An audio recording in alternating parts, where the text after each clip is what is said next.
Greetings. I'm excited to share with you a concept, if you will, or perhaps a perspective on how to look at how we are engaging in production in our organizations. And production can mean a lot of things, but basically it means how are we getting the job done? And that's a concern to me because I believe that in a lot of cases, we're not quite getting the job done. And so I hope this is helpful to you as I look at some aspects of what that might be and how we can take a way to improve. You know, I've seen a lot of different variations of a 4-box grid. I'm sure you've seen them too. It seeks to identify and clarify some aspects of human interaction and performance. Some are incredibly useful, such as the Johari window, for instance, or Covey's time management grid that you can find in 7 Habits of Highly Effective People, or Edmondson's psychological safety metrics, to name just some examples. I'm going to burden you with another one, and this one I've labeled the production matrix. And I have drawn from those sources and others to kind of put together something that's a little unique, drawing from other sources.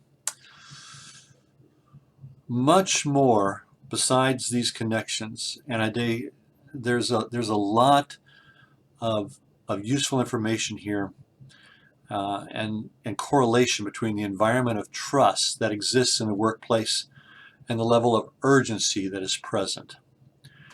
And it seems to me that this is often ignored and yet is incredibly important. The scales in this matrix are between complacency and urgency on the vertical metric and distrust and trust on the horizontal. Each scale has kind of a tangible feel within the organization, while at the same time being a little nebulous and hard to pin down.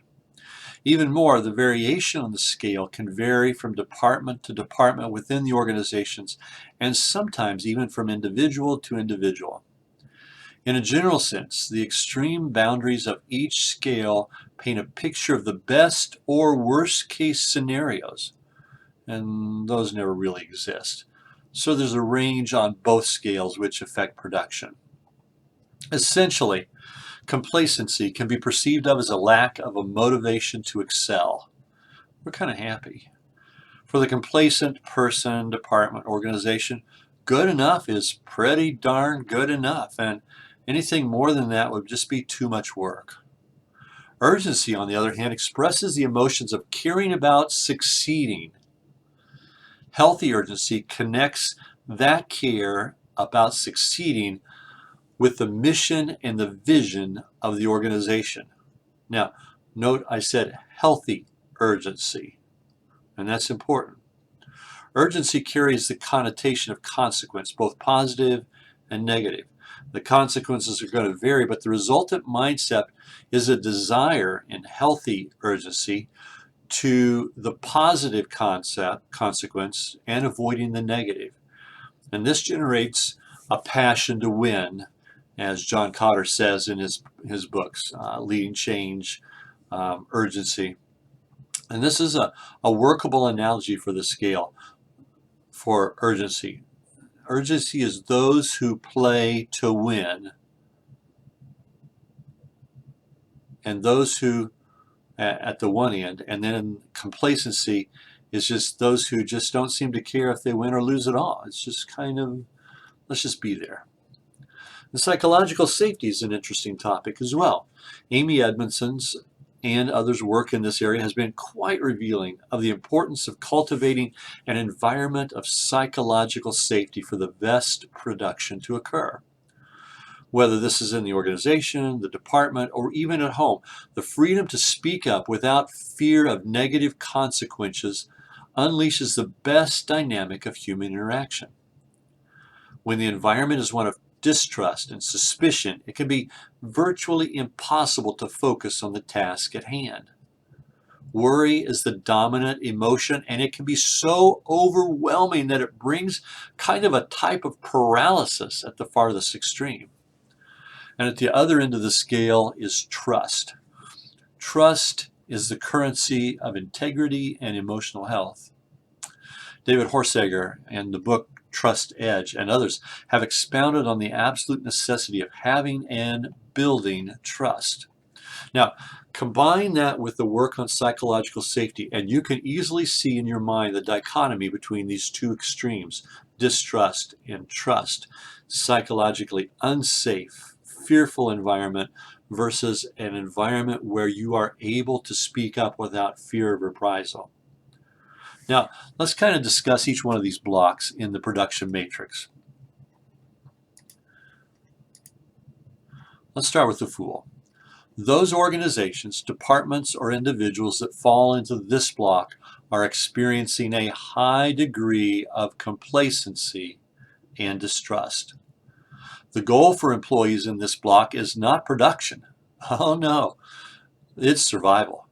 No one's happy. Everyone is bickering and distrustful of each other, and anxiety is the norm. Very little gets accomplished, and what does get done is usually of so low quality that it's pathetic. And when things reach this state, the usual outcome is closure of the company or a radical change of leadership. Not just a radical change of perspectives of the existing leaders, but a change of personnel. When everything rises and falls on leadership, the existence of an environment where this is the situation speaks volumes about the lack of competence of the leader. Complacency, coupled with fear that a complete lack of trust brings, is the result of inflexible, dominating leadership that is more concerned with blame and policy than people or mission. In my experience, it's often the leader who has been promoted too quickly who finds themselves in this situation. They're leading on basically past experiences without any real knowledge of what it means to lead. They don't have the depth of leadership knowledge or experience and find themselves pitted against their employees when they need to get work done. Now let's jump up and talk a little bit about the jerk. That's a nice word for this kind of leader. There are other words that you might use. In this block of the matrix, the focus has moved from complacency to a sense of urgency, but it's an unhealthy urgency that's based on quota and appearing busy. It would be fair to say that this is a dog-eat-dog environment where everyone is looking out for number one, me. The presence of urgency has changed the dynamic production. It has increased production, but it also brings some baggage with it. And that baggage primarily takes the form of threat. Whereas in the fool box, there was disgruntlement, which has now been replaced with fear and a genuine dread. I hate coming to work. Leadership is heavily invested in production at all costs. And if that means staff turnover, who cares? There's always more people who will work here. And this, of course, impacts production, making it better or worse as employees are either coming or going, being onboarded or quitting in place. Often the same employee with the same week and in the same month. Leadership here looks like the stereotype of the taskmaster, with their whip up, whipping the employees, keeping them working, but not caring anything for their true value to the organization or how to function to get the best out of them. The leader's opinion of the employees is very low. They believe that they will not give their fullest unless they are heavily monitored and policies are strictly enforced. I've worked for this kind of leader. Sadly, these type of leaders come about because of their own competence. They're generally really smart, and they have a complete lack of faith in everyone else except themselves. They see themselves as the smartest people in the room and everyone else as inferior or lacking in commitment. Now let's kind of turn our thoughts to the mediocrity block. This block of the organization is the block to be in if you're just working for a paycheck. The leader values the people in the organization but can't quite bring things into focus around the mission. And there's a high degree of trust between the employees and management. Everyone is contented, everyone gets along, and at the same time, there's really very little urgency, which means no one really cares if anything does get done. The attitude is what gets done is what gets done. Apathy is the reigning emotion. There's a hidden trap in this block. Much like Ulysses experienced on the island of the Lotus Eaters, there is no urgency and high trust, and this is a recipe for a slide into oblivion. For the organization, it's an unsustainable model that ensures eventual closure. But at least everybody's happy until that happens. I've worked with a group that had this very problem. For the individual, the long-term effect is a disconnect from purpose, which is integral for human fulfillment and builds with it that sense of urgency. Let's take a look at the last block here. This is the star.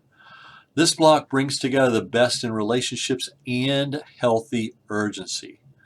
The leader of this organization values the employees and understands the importance of getting things done. In other words, they understand about urgency. Now, I'm connecting urgency here with mission and purpose.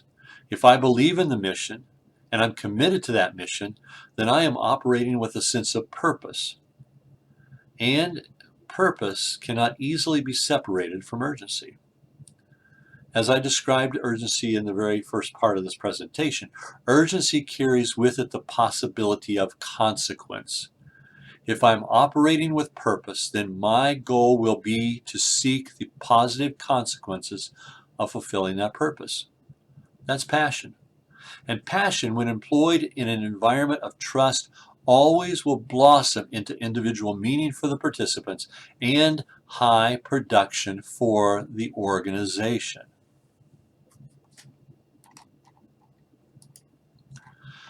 Production exists because of people. How those people work together and understand urgency and the level of production in their personal fulfillment. How they understand and relate to each other as people who can trust each other or where there is an environment that is not psychologically safe. An environment where they can speak up, an environment where they dare not speak up. This requires leadership that will embrace the tension between these two different scales and purposefully work to bring each into the right balance within the organization. I encourage you to ponder this matrix. Think about it in relationship to your department, your organization, and where your leaders in the organization fall into the boxes on this matrix. If you're having production problems, if you're not getting things done, or what you are getting done is not of the quality you want, then I really think this may help you pinpoint where you need to bring your resources to bear. Thanks.